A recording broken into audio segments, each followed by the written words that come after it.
Welcome to Skyscape. Chapter 10, Part 2. Letting go of resistance is easier said than done. Start by acknowledging that there is resistance. Be there when it happens. When the resistance arises, observe how your mind creates it, how it labels the situation, yourself or others. Look at the thought process involved. Feel the energy of the emotion. By witnessing the resistance, you will see that it serves no purpose. By focusing all your attention on now, the unconscious resistance is made conscious, and that is the end of it. You cannot be conscious and unhappy, conscious and in negativity. Negativity, unhappiness, or suffering in whatever form means that there is resistance, and resistance is always unconscious. Life becomes helpful and cooperative if inner factors such as fear, guilt, or inertia prevented you from taking action. They will dissolve in the light of your conscious presence. If your overall situation is unsatisfactory or unpleasant, separate out this instant and surrender to what is.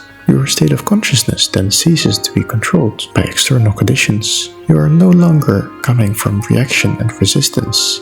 Then, look at the specifics of the situation.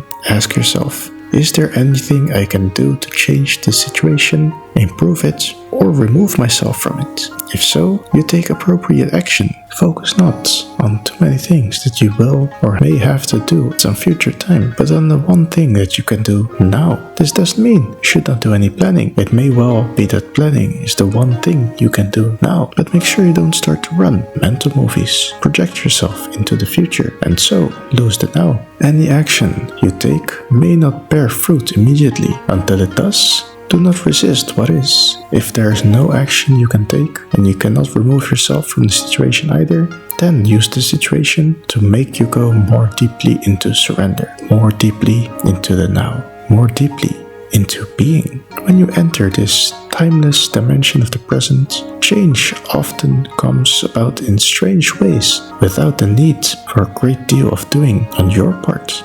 Forgiveness is a term that has been in use for 2000 years. But most people have a very limited view of what it means. You cannot truly forgive yourself or others as long as you derive your sense of self from the past.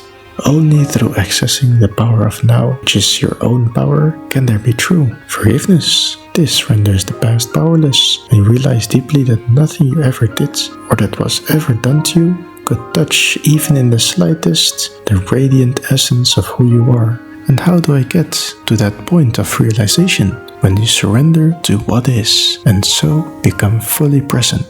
The past ceases to have any power. You do not need it anymore. Presence is the key. The now is the key. How will I know when I have surrendered? When you no longer need to ask the question. Thank you for watching. Hope you enjoyed it. Follow along for more to come. And until then, cheerio.